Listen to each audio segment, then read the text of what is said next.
താൻ അറസ്റ്റിലേക്കാണോ പോകുന്നത് എന്ന് അജയ് തറയിൽ ഭയക്കുന്നുമുണ്ട്. അജയ് തറയിലായിക്കോട്ടെ, വേറെ ആരെങ്കിലും ആയിക്കോട്ടെ, അവരെ എല്ലാവരെയും ജയരാജന്റെ ഒരു അവസ്ഥ ഞാൻ ആലോചിച്ചു പോവാണ്. അദ്ദേഹം എഴുതുന്ന മെഴുകിക്കൊണ്ടിരിക്കുകയാണ്.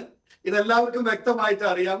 ഈ വിഷയത്തിൽ നിങ്ങൾ വല്ലാതെ പ്രതിരോധത്തിലാണ്. ഈ ശബരിമല വിഷയത്തില് കേരളത്തില് താങ്കൾ പാരഡി പാടിക്കൊണ്ടിരുന്നത് താങ്കൾക്ക് അത്രേ അറിയുള്ളൂ. താങ്കൾ വെറും പാരഡി മാത്രം പാടിയാൽ മതി, അത്രേ താങ്കൾക്ക് അറിയുള്ളൂ. ആ നിലവാരം നമുക്ക് മനസ്സിലായി. ഇപ്പോഴും പാരഡി തന്നെ നിൽക്കുക. പാരഡിയൊക്കെ മാറി മറിഞ്ഞ പാരഡി കേരളത്തിൽ ജനം ഏറ്റെടുത്തിട്ടുണ്ട്. നിങ്ങളത് അസ്വസ്ഥപ്പെടണ്ട. നിങ്ങൾ കേസെടുത്തല്ലോ. തിരിച്ചും പാടി തുടങ്ങി. ഇപ്പം തിരിച്ചും പാടി തുടങ്ങി. അതുകൂടെ ഓർത്തോണം, തിരിച്ചും പാടി തുടങ്ങി എന്നുള്ള കാര്യം. എങ്ങനെയെന്ന് പറയൂ. താങ്കൾ പറയും എങ്ങനെയാണ് ആ പാട്ടൊന്ന് പറയാൻ. വേറെ ആര് പാടുന്നുണ്ടെന്ന് അറിയില്ല. ഇതിലും വലിയ സ്വർണ്ണക്കൊള്ളയായിട്ട് കഴിഞ്ഞ തെരഞ്ഞെടുപ്പിന് മുമ്പ് വന്നതാണ്. ഞാൻ കേട്ടു. എന്നിട്ടല്ല വാനിഷ്. ഞാൻ താങ്കളുടെ നിലവാരത്തിൽപ്പെട്ട ആളല്ല ഇത്തരം പാരഡികളൊന്നും ഇരുന്ന് പാടാൻ. താങ്കൾക്ക് അത്ര അറിയാമെങ്കിൽ താങ്കൾ ഇരുന്ന് പാടിക്കോളൂ. അതിനകത്ത് എനിക്ക് വിരോധമൊന്നുമില്ല. അത്ര തന്നെ ഉള്ളൂ ഇവിടെ. അതുകൊണ്ട് ഇപ്പൊ CPM-നെ സംബന്ധിച്ചിടത്തോളം അവര് അജയ് തറയിലിന്റെ, അതിനു മുമ്പ് അടൂർ പ്രകാശിന്റെ, അതിനു മുമ്പ് സോണിയാഗാന്ധിയുടെ, ഇനി വേറെ ആരെങ്കിലും കിട്ടുമോ നോക്കും. വ്യക്തമായിട്ട് നമ്മളെ സംബന്ധിച്ചിടത്തോളം UDF ഭരണകാലത്ത്, UDF ഭരണസമിതിയുടെ കാലത്ത് വളരെ വ്യക്തതയോടും സുതാര്യതയോടും കൂടി മുന്നോട്ട് പോയതാണെന്നുള്ളത് നമുക്ക് കണക്കിന്റെയും അതുപോലെ അഡ്വക്കേറ്റ് കമ്മീഷണറിന്റെയും റിപ്പോർട്ട് അടിസ്ഥാനത്തിൽ UDF ഇതിനകത്ത് ഒരു തരത്തിലും അയ്യന്റെ ഒരു വസ്തു അടിച്ചു മാറ്റുന്ന ഒരു രീതിയിലേക്ക് പോയിട്ടില്ല എന്നുള്ളതും അതിന്ന് കൂട്ടുന്നിട്ടില്ല എന്നുള്ളതും നമുക്കറിയാം. ഞാൻ ഒറ്റ ചോദ്യം, ഹരിചന്ദ്രന്റെ മക്കളാണ് ഉണ്ണികൃഷ്ണൻ ദ്വാരപാലക ശില്പങ്ങൾ സന്നിധാനത്ത് നിന്നും കൊണ്ടുപോകാൻ അനുമതി കൊടുത്തത് ആരാണ്? എന്തുകൊണ്ടാണ് ഹൈക്കോടതിയുടെ സ്പെഷ്യൽ കമ്മീഷണറോ ജൻപതി കയറ്റിയതാരാണ്? അഴിമതി കൊടുത്തത്? കെ കരുണാകരന് കിട്ടാത്ത, PV നരസിംഹറാവുവിന് കിട്ടാത്ത അപ്പോയിന്റ്മെന്റ് എടുത്ത് 2 തവണ ഞമ്പർക്കൻ ജൻപതി കയറ്റിയത് ആരാണെന്നേ ചോദിക്കുന്നുള്ളൂ. അവിടുന്ന് തുടങ്ങാം. From scratch we will start. June മാസത്തിലാണ്, കേൾക്കൂ, 2006 ജൂൺ മാസത്തിലാണ് ഉണ്ണികൃഷ്ണൻ പോറ്റി ശബരിമല വരുന്നത്. അതൊന്ന്. ഇനി രണ്ടാമത്, നമ്മൾ ഫോട്ടോയുടെ അടിസ്ഥാനത്തിൽ, ഏതെങ്കിലും ഫോട്ടോയുടെ അടിസ്ഥാനത്തിലാണെങ്കിൽ ഇതിലൊരു പ്രതി പിണറായി ആരാണ് കൊണ്ടുവന്നത്? ആരാണ് സോണിയാഗാന്ധി എടുത്ത് കൊണ്ടുപോയത്? ആരാണ് നൂല് കെട്ടിച്ചത്? ഇതൊക്കെ ചോദിക്കുമ്പോഴാണല്ലോ കിടന്ന് ഉരുളുന്നത്. ഞാനൊന്ന് പറഞ്ഞോട്ടെ. താങ്കളുടെ ഭാഷ പറയുന്നത് മെഴുകുന്നത്. ജയരാജോട് വിനീതമായ ഒരു ചോദ്യം. കടകംപള്ളി സുരേന്ദ്രൻ എന്തേ നിങ്ങൾ ചോദ്യം ചെയ്യാത്തത്? അങ്ങനെയെങ്കിൽ ഫോട്ടോയുടെ അടിസ്ഥാനത്തിൽ നിങ്ങൾ പറയുകയാണെങ്കിൽ പിണറായി വിജയനെ ചോദ്യം ചെയ്യണ്ടേ? നിങ്ങളെ സംബന്ധിച്ചിടത്തോളം വിളിച്ചിരുന്നല്ലോ. വിളിച്ചിരുന്നല്ലോ. അതിനകത്ത് ചോദ്യം ചെയ്യാതെ ഇപ്പൊ അറിഞ്ഞില്ലേ? ഇതൊന്നും കാര്യങ്ങളൊന്നും അറിഞ്ഞില്ലേ? താങ്കൾ അറിഞ്ഞില്ലേ? പിണറായി വിജയന്റെ അവസ്ഥ എന്താ? ഫോട്ടോയുടെ അടിസ്ഥാനത്തിലാണെങ്കിൽ പിണറായി വിജയന്റെ അവസ്ഥ എടാ, അങ്ങനെ വല്ല ഇൻവോൾവ്മെന്റ് ഉണ്ടെങ്കിൽ അത് 2 കൈ ഉയർത്തി സ്വീകരിക്കുന്നേ. അതിനകത്ത് ആരെ മറച്ചു വെക്കാനൊന്നുമില്ല. ഇതിനകത്ത് LDF സ്റ്റാൻഡേ ഉള്ളൂ. ഏതോ കള്ളത്തരം കാണിച്ചാലും അവരെ എല്ലാം പിടിക്കണമെന്നാണ്. ഇതിനകത്ത് XYZ എന്നുള്ള ഒരു വ്യത്യാസമൊന്നുമില്ല. അത് കോൺഗ്രസ്സുകാർ വരുന്നുണ്ട് റെഡ് കാർഡും, വേറെ ഉള്ളവരെ വരുമ്പോൾ ഗ്രീൻ കാർഡും, അങ്ങനെയൊന്നും ഇല്ല ഇതിനകത്ത്. SIT സ്വതന്ത്രമായ അന്വേഷണം നടത്തട്ടെ, ഹൈക്കോടതി നിർദ്ദേശിച്ച അന്വേഷണം നടത്തട്ടെ എന്നാണ് ഞാൻ തുടക്കം തൊട്ടേ പറഞ്ഞുകൊണ്ടിരിക്കുന്നത്. നിങ്ങൾ ഈ ഫ്ലോറിൽ നിന്ന് പറയോ പത്മകുമാർ ചെയ്ത തെറ്റ് ഞങ്ങൾ പാർട്ടി സംരക്ഷിക്കില്ല? അയാള് ജയിലിൽ കിടക്കല്ലേന്ന് അതിനകത്ത് CPM-ന്റെ ഒരു വിശദീകരണമുണ്ട്. അദ്ദേഹത്തിനെതിരെ കുറ്റപത്രം വന്നിട്ടില്ല. കുറ്റപത്രം വന്നിട്ട് ആലോചിക്കാമെന്നുള്ളതാണ് CPM-ന്റെ ഇക്കാര്യത്തിലുള്ള സ്റ്റാൻഡ്. ഇന്ന് 2017 കൊടിമരത്തിലെ സ്വർണം കാണാതായിട്ടുണ്ട്, അവിടെ പണം അപഹരിച്ചിട്ടുണ്ട് എന്നുള്ള ആരോപണത്തിന് VD സതീശന്റെ ഒരു മറുപടിയുണ്ട്. അതുകൂടി കേൾക്കാം.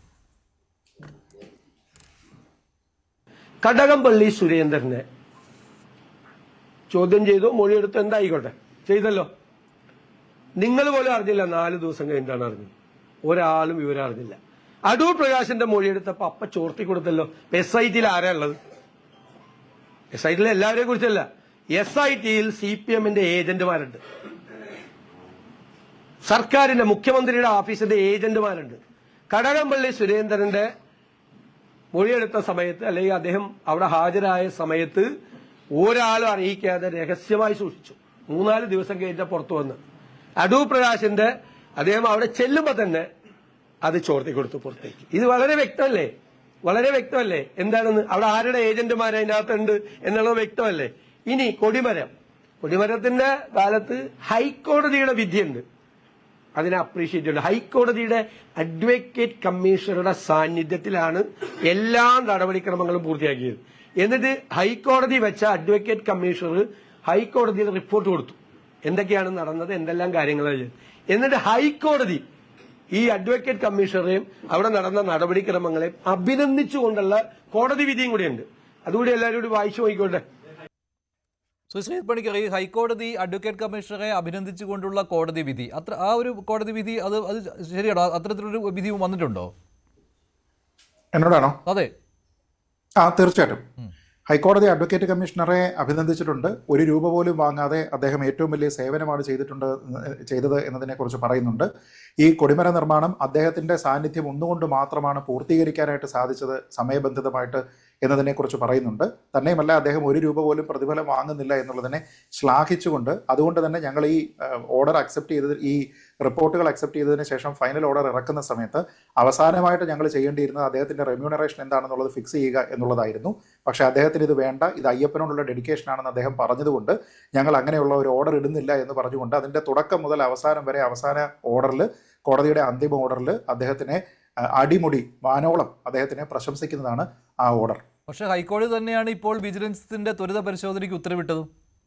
തീർച്ചയായിട്ടും അത് വിജിലൻസ് അന്വേഷിക്കുകയാണല്ലോ. വിജിലൻസ് അന്വേഷിച്ചതിന് ശേഷം ഇങ്ങനെ ഒരു ഡിസ്ക്രിപ്പൻസി ഇതിലുണ്ട് എന്ന് പറയുന്ന സമയത്ത് സ്വാഭാവികമായിട്ടും അത് അന്വേഷിക്കൂ എന്ന് മാത്രമേ പറയുകയുള്ളൂ. പക്ഷേ അവിടെ ഞാൻ നേരത്തെ പറഞ്ഞതുപോലെയുള്ള എന്തോ ഉണ്ടെന്നുള്ള സംശയം കൂടി വരുമല്ലോ. അഡ്വക്കേറ്റ് കമ്മീഷണർ അന്ന് കണ്ടെത്താത്ത ചില കാര്യങ്ങൾ ഇതിലുണ്ടാവും. അതാണല്ലോ ദേവസ്വം വിജിലൻസ് കണ്ടെത്തിയിരിക്കുന്നത്. അല്ല, അതാണ് അങ്ങനെയുള്ള ഒരു സംശയം പ്രകടിപ്പിക്കുന്നതിന്റെ ഗ്രൗണ്ട്സ് അതാണ്. പക്ഷെ ഞാൻ പറഞ്ഞത്, ഒരു തട്ടിപ്പ് അവിടെ ഉണ്ട് എങ്കിൽ ആൾക്കാർക്ക് റെസീറ്റ് ഇല്ല എന്ന് മാത്രമല്ല നമ്മുടെ കയ്യിലും ഉണ്ടാവരുത്. അപ്പം ഞാൻ പണം തട്ടിച്ച് ഒരു സ്ഥാപനം നടത്തിയിട്ട് ഞാനിപ്പോൾ ഒരു ധനകാര്യ സ്ഥാപനം നടത്തുകയാണ്. എന്നിട്ട് ഞാൻ മഞ്ജുഷിൽ നിന്നും ഫറൂഖിൽ നിന്നും ജയരാജിൽ നിന്നും ഒക്കെ 5 ലക്ഷം രൂപ വീതം വാങ്ങി. നിങ്ങൾക്ക് അതിൻ്റെ റെസീറ്റ് തന്നില്ല. പക്ഷേ എൻ്റെ ലെഡ്ജറിൽ ഈ സാധനം ഉണ്ടെങ്കിൽ ഞാൻ പെട്ടില്ലേ? പിന്നെ തട്ടിപ്പാണോ?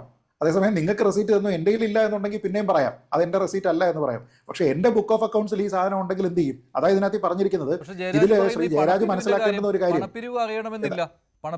അതാണ് പ്രശ്നം. അല്ലല്ല, നോക്കൂ, അവിടെ ശ്രീ ജയരാജ് മനസ്സിലാക്കാത്തൊരു കാര്യമുണ്ട്. ഈ അഡ്വക്കേറ്റ് കമ്മീഷണർ അവിടെ വന്നതിന് ശേഷം ആദ്യം ആവശ്യപ്പെട്ടത് ഈ കൊടിമര നിർമ്മാണവുമായി ബന്ധപ്പെട്ട ഒരു സെപ്പറേറ്റ് അക്കൗണ്ട് വേണം എന്നാണ്. ഈ കോടതിയുടെ അന്തിമ ഓർഡർ വായിച്ചു കഴിഞ്ഞാൽ അത് മനസ്സിലാവും. സെപ്പറേറ്റ് അക്കൗണ്ട് വേണമെന്ന് പറയുന്നു. ഈ കൊടിമര നിർമ്മാണവുമായി ബന്ധപ്പെട്ട പണമിടപാടുകൾ മുഴുവനും ഈ ഒരു അക്കൗണ്ട് വഴിയാണ്. അതായത് നമ്മൾ ഈ പറയുന്ന കമ്പനിയിൽ നിന്നുള്ള പണം എടുത്ത് കൊണ്ടുവന്നിരിക്കുന്നത് ഉൾപ്പെടെ ഇതിലാണ്. അവസാനം ഇത് പൂർത്തിയാക്കിയതിന് ശേഷം എക്സസ് ആയിട്ടുണ്ടായിരുന്ന 13 ലക്ഷം രൂപയുണ്ട്. അത് ഈ അന്തിമ റിപ്പോർട്ട് സമർപ്പിക്കുന്നതിൽ അഡ്വക്കേറ്റ് കമ്മീഷണർ കോടതിയോട് പറയുന്നുണ്ട്. 13 ലക്ഷം രൂപയുണ്ട്. അതിൽ എനിക്ക് തോന്നുന്നു 10 ലക്ഷം രൂപയോ മറ്റോ ദേവസ്വം ബോർഡിൽ നിന്ന് ആദ്യം കടമായിട്ടോ മറ്റോ സ്വീകരിച്ചതാണ്. അത് തിരിച്ചു കൊടുക്കുന്നു. ബാക്കി 3 ലക്ഷം രൂപ വരുന്നുണ്ട്. ആ ബാക്കി 3 ലക്ഷം രൂപ കൊണ്ട് ഇതിൻ്റെ പ്രതിഷ്ഠ സ്ഥാപനം, അതായത് ഈ കൊടിമരം സ്ഥാപിച്ചിരിക്കുന്നതിനുമായി ബന്ധപ്പെട്ട് ചില ചടങ്ങുകൾ നടത്തണമെന്ന് അങ്ങോട്ടൊരു റിക്വസ്റ്റ് കൂടി വെക്കുന്നുണ്ട് ആ പണം ഉപയോഗിച്ചുകൊണ്ട്. അത് കൂടി പരിഗണിച്ചതിന് ശേഷം കോടതി അത് ഗ്രാൻഡ് ചെയ്യുകയാണ്. ഈ ഫൈനൽ റിപ്പോർട്ടിൽ ഇദ്ദേഹത്തിൻ്റെ ഒരേ ഒരു റിക്വസ്റ്റ് ഇത് മാത്രമാണ് എന്ന് പറഞ്ഞിട്ട് അതിനെ ഗ്രാൻഡ് ചെയ്യുന്നുണ്ട്. എന്ന് വെച്ചാൽ സെപ്പറേറ്റ് അക്കൗണ്ടിൽ വെച്ചിട്ട് 13 ലക്ഷം രൂപ എക്സസ് ഉണ്ടായിരുന്നു. അപ്പോൾ പിന്നെ അതിലെവിടെയാണ് തട്ടിപ്പ്? അതിൻ്റെ അക്കൗണ്ടഡ് ആയിട്ടുള്ള കാര്യമാണ്. അത് അക്കൗണ്ട് ചെയ്തിരിക്കുന്നതുകൊണ്ടാണല്ലോ അതിന് സെപ്പറേറ്റ് അക്കൗണ്ട് വെച്ചിട്ടുണ്ട്. അദ്ദേഹത്തിനെ അസിസ്റ്റ് ചെയ്യുന്നതിന് 2 OSD ഉണ്ടായിരുന്നു. ദേവസ്വം ബോർഡിലുള്ള 2 ജീവനക്കാരുണ്ട്. അവരുടെ പേരാണ് നേരത്തെ പറഞ്ഞത്. ആ ഓഫീസേഴ്സ് ഓൺ സ്പെഷ്യൽ ഡ്യൂട്ടി ഉണ്ട്. അവരെ കൂടി അസിസ്റ്റ് ചെയ്തിട്ട് അവരും കൂടി മാനേജ് ചെയ്യുന്ന അക്കൗണ്ടാണിത്. തിരുവാഭരണം കമ്മീഷണർ ഉൾപ്പെടെയുള്ള എല്ലാ ആൾക്കാരും എടുക്കുന്നതാണെന്നുള്ളത് ഈ കത്തിൽ തന്നെ പറഞ്ഞിട്ടില്ലേ? അപ്പോൾ പിന്നെ എവിടെയാണ് തെറ്റ്? അത് കൃത്യമായിട്ട് അക്കൗണ്ട് ചെയ്തിട്ടുണ്ട്. അതിന്റെ ഡീറ്റെയിൽസ് മുഴുവനും അദ്ദേഹം സമർപ്പിച്ചിരിക്കുന്ന അന്തിമ റിപ്പോർട്ടിലുണ്ട്. കോടതി ആ ഫൈനൽ ഓർഡറിനകത്തിലും അതിനെപ്പറ്റി പറയുന്നുണ്ട്. അപ്പൊ അത് അറിയാതെയാണ് വെറുതെ ഈ രീതിയിൽ പോകുന്നതിന് വേണ്ടി. പക്ഷേ ഞാൻ പറഞ്ഞ മറ്റൊരു കാര്യം എന്ന് പറയുന്നത്, ഇതേ ദേവസ്വം വിജിലൻസ് തന്നെയല്ലേ ഈ LDF ഭരണസമിതിയുടെ കാലത്ത് ക്രമക്കേട് ഉണ്ടായിട്ടുണ്ട് എന്ന് റിപ്പോർട്ട് നൽകിയത്? ദേവസ്വം വിജിലൻസ് ആണല്ലോ അല്ലെ? അപ്പോൾ അന്ന് രാഷ്ട്രീയം അല്ല, വേണമെങ്കിൽ രക്ഷിക്കാമായിരുന്നു, LDF ഭരണസമിതിയെ രക്ഷിക്കാമായിരുന്നു. അങ്ങനെ ചെയ്തില്ല. ഇല്ല, അത് സാധ്യമല്ല. കാരണം എന്താണെന്ന് വെച്ചാൽ ഈ ദേവസ്വം ഭരണസമിതി LDFന്റെ ഭരണകാലത്ത് ഉണ്ടായിരുന്നവർ പെട്ടുപോയതിന്റെ കാരണം അതുമായി ബന്ധപ്പെട്ട് താഴെയുള്ള ഓഫീസർമാർ എടുക്കുന്ന തീരുമാനങ്ങളായിരുന്നില്ല, മറിച്ച് ഇതിന്റെ ഭരണസമിതി തീരുമാനിക്കേണ്ടുന്ന കാര്യങ്ങളാണ്. ഇപ്പോൾ ഉദാഹരണത്തിന് ഒരു പ്രൊസീജിയർ എസ്റ്റാബ്ലിഷ് ചെയ്യുകയാണ്. അതായത് അവിടെ വരുന്ന സാധനങ്ങൾക്ക് നിങ്ങൾ റെസീറ്റ് കൊടുക്കണം, 3A റെസീറ്റ് കൊടുക്കണം എന്ന് ഒരു പ്രൊസീജിയർ ഉണ്ടെങ്കിൽ അത് വയലേറ്റ് ചെയ്തിട്ടുണ്ടെങ്കിൽ വയലേറ്റ് ചെയ്തിരിക്കുന്ന ഉദ്യോഗസ്ഥനാണ് പ്രശ്നം. ഇപ്പോൾ ഏതെങ്കിലും ഒരു ശാന്തി രാവിലെ 5 മണിക്ക് തുറക്കേണ്ടത് അമ്പലത്തിൽ വന്ന് തുറക്കുന്നില്ല എന്നുണ്ടെങ്കിൽ അയാൾക്കെതിരെ നടപടി, അല്ലാതെ ഭരണസമിതിക്കെതിരെ നടപടി വരത്തില്ല. ഇവിടെ പക്ഷേ ഇടതുപക്ഷം ഭരിക്കുന്ന സമയത്തുണ്ടായിരുന്ന ഭരണസമിതിയുടെ പ്രശ്നം, ഈ പാളികളെല്ലാം തന്നെ എടുത്തുകൊണ്ട് പോകുന്നതിന് വേണ്ടിയിട്ടുള്ള തീരുമാനമെടുക്കുന്നത് ഈ ഭരണസമിതിയാണ്. ഇതിലേക്കുള്ള അറ്റകുറ്റപ്പണികളുമായി ബന്ധപ്പെട്ട തീരുമാനമെടുക്കുന്നത് ഈ ഭരണസമിതിയാണ്. ഈ കട്ടിളപ്പാളികളുമായി ബന്ധപ്പെട്ട കാര്യങ്ങളിൽ തീരുമാനമെടുക്കുന്നതും ദ്വാരപാലപാളികളുമായി ബന്ധപ്പെട്ട് നിലവിലുള്ള ഓർഡറുകളെ വയലേറ്റ് ചെയ്തുകൊണ്ട് അതിനെ പുറത്തേക്ക് കൊണ്ടുപോകാമെന്ന് തീരുമാനിക്കുന്നത് ഭരണസമിതിയാണ്. അതല്ലാതെ അത് ഏതെങ്കിലും ഒരു ഉദ്യോഗസ്ഥരുടെ തലയിൽ വെച്ച് കെട്ടാനായിട്ട് കഴിയില്ല. ഇനി ശ്രീ വാസുവിന്റെ കാര്യത്തിലാണെങ്കിൽ തീരുമാനമുണ്ടായല്ലോ, ആ നവീകരിക്കേണ്ട ആവശ്യമുണ്ടായിരുന്നോ എന്നുള്ള ചോദ്യം കൂടി ഇവിടെ വരുന്നുണ്ട്. അല്ല, നവീകരിക്കുന്നത് നോക്കിയാൽ പിന്നെയും പെടും. കാരണം അത് സുഭാഷ് വാസുവിന്റെ ടീമാണ്, അജയ് തറയിലുള്ള കമ്മിറ്റി അല്ല. അജയ് തറയിലുള്ള കമ്മിറ്റി അജയ് തറയിൽ 2011 അല്ലേ 16 അല്ല ഈ 16 17 അതായത് 2014 മറ്റോ ഭരണസമിതി വരുന്നത് 2014 അല്ലേ? 2014 ആയിരിക്കത്തില്ല, 16 ആയിരിക്കും, 15 ഗോവിന്ദൻ നായരായിരുന്നു. അല്ല, ആ ഗോവിന്ദൻ നായരുടെ കമ്മിറ്റിയാണ് UDF ഭരണസമിതി. ഗോവിന്ദൻ നായരുടെ സുഭാഷ് വാസു അടക്കമുള്ള ആൾക്കാരിരുന്ന ഭരണസമിതിയിലാണ് അന്നൊരു ദേവപ്രശ്നം വെക്കുകയും ആ ദേവപ്രശ്നത്തിൽ ഈ കൊടിമരത്തിൽ 2 പ്രശ്നങ്ങളാണ് കണ്ടത്. ഒന്ന്, ശ്രീ രാജഗോപാലൻ നായർ അവിടെ അധ്യക്ഷനായിരുന്ന സമയത്ത് ഈ സ്വർണ്ണ നിറമുള്ള പെയിന്റ് എടുത്തിട്ട് ആരോ അന്നുണ്ടായിരുന്ന ഈ ഇതിലടിച്ചു, ഈ കൊടിമരത്തിൽ അടിച്ചു. അത് തെറ്റായിട്ടുള്ള കാര്യമാണ്. അത് ഈ ദേവപ്രശ്നത്തിൽ പറയുന്നുണ്ട്, അത് ആചാരവിരുദ്ധമായിട്ടുള്ള കാര്യമാണ്, അത് ചെയ്തത് തെറ്റാണ്. 2, ഈ കോൺക്രീറ്റ് ആയിട്ടുള്ള കൊടിമരത്തിന്റെ ഭാഗങ്ങളിൽ പൊട്ടലുണ്ട്, അതുകൊണ്ട് ജീർണാവസ്ഥയിലാണ് അത് എന്ന് ഈ ദേവപ്രശ്നത്തിൽ പറഞ്ഞിട്ട് ആ ദേവപ്രശ്നം വഴിയാണ് ഇത് മാറ്റണമെന്നുള്ള റെക്കമെൻഡേഷൻ വരുന്നത്, അല്ലാതെ തന്ത്രി പറയുകയൊന്നുമല്ല. എന്നിട്ട് അങ്ങനെ വന്നതിന് ശേഷം അന്നത്തെ കമ്മിറ്റി ഇതുമായി ബന്ധപ്പെട്ട തീരുമാനങ്ങൾ എടുക്കുകയും അപ്രൂവൽ എടുക്കുകയും ചെയ്ത് അവസാനം ഇതിന് നല്ലൊരു തടി വേണമല്ലോ, സ്ട്രെയിറ്റ് ആയിട്ട് നിൽക്കുന്ന തടി വേണം. ആ ലക്ഷണമൊത്ത തടി കാണുന്നതിന് വേണ്ടിയിട്ട് കോന്നി റിസർവ്ഡ് ഫോറസ്റ്റിൽ പോയിട്ട് കോന്നി ഫോറസ്റ്റിൽ നിന്ന് ഉചിതമായിട്ടുള്ള തേക്ക് തടി കണ്ടെത്തി അത് മുറിച്ച് സന്നിധാനത്ത് വരുന്ന സമയത്താണ് അജയ് തറയിലിന്റെ ആൾക്കാർ അതിനകത്തിലേക്ക് എൻ്റർ ചെയ്യുന്നത്. അതുവരെ വേറെ ഭരണസമിതിയാണ്. അപ്പൊ അതിന്റെ പേരിൽ അജയ് തറയിലിനെ പിടിച്ചിടാൻ പറ്റുമോ? ഞാൻ പറയുന്നത് തടി വരെ വന്നു കഴിഞ്ഞു. അപ്പൊ തീരുമാനമെടുത്തത് ആരാ? എവിടെ മുതൽ അന്വേഷിക്കും? അപ്പൊ ആ ആൾക്കാരെയൊക്കെ തന്നെയാണ് ചോദ്യം ചെയ്യണമെങ്കിൽ അതിന് മുമ്പിലേക്ക് പോകണം. ഈ കൊടിമരം അവിടെ വെക്കട്ടെ, കൊടിമരം പഴയത് മാറ്റട്ടെ എന്ന് തീരുമാനമെടുത്തിരിക്കുന്ന കമ്മിറ്റിയിൽ അജയ് തറയിലില്ല. ഇതിന് ടൈം ലൈൻ ഒക്കെ അറിയാതെയാണ് ആൾക്കാർ പറയുന്നത്. തടി വരെ സന്നിധാനത്ത് വന്ന ശേഷമാണ് അദ്ദേഹം വരുന്നത്. തടി വരെ വരുന്ന സമയത്താണ് ആ തടി കൊണ്ടുവരുന്നത് ഉൾപ്പെടെയുള്ള കാര്യങ്ങളെല്ലാം അഡ്വക്കേറ്റ് കമ്മീഷണറുടെ ഈ റിപ്പോർട്ടുകളിൽ വളരെ വ്യക്തമായിട്ട് എഴുതിയിട്ടുണ്ട്. അതുകൊണ്ടാണ് ഞാൻ പറഞ്ഞത് ഇവരുടെ എല്ലാം വരുന്ന ലയബിലിറ്റി എന്ന് പറഞ്ഞാൽ ലിമിറ്റഡ് ലയബിലിറ്റി വരുള്ളൂ.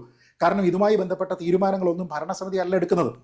നിങ്ങളൊരു സാധനം മേടിച്ചു കഴിഞ്ഞാൽ റെസീറ്റ് കൊടുക്കണം എന്ന് പറയുന്നത് ഭരണസമിതി അല്ല എടുക്കുന്നത്. എസ്റ്റാബ്ലിഷ്ഡ് പ്രൊസീജിയർ ആണെങ്കിൽ അതിനെ ആരെങ്കിലും വയലേറ്റ് ചെയ്തിട്ടുണ്ടെങ്കിൽ എക്സിക്യൂട്ടീവ് ഓഫീസർ തോന്നും, തിരുവാഭരണ കമ്മീഷണർ തോന്നും. 2019 സ്വർണ്ണക്കൊള്ളയും ഇപ്പോൾ 2017 നടന്നു എന്ന് നിങ്ങൾ ആരോപിക്കുന്ന ഈ സ്വർണ്ണക്കൊള്ളയും തമ്മിലുള്ള വ്യത്യാസം?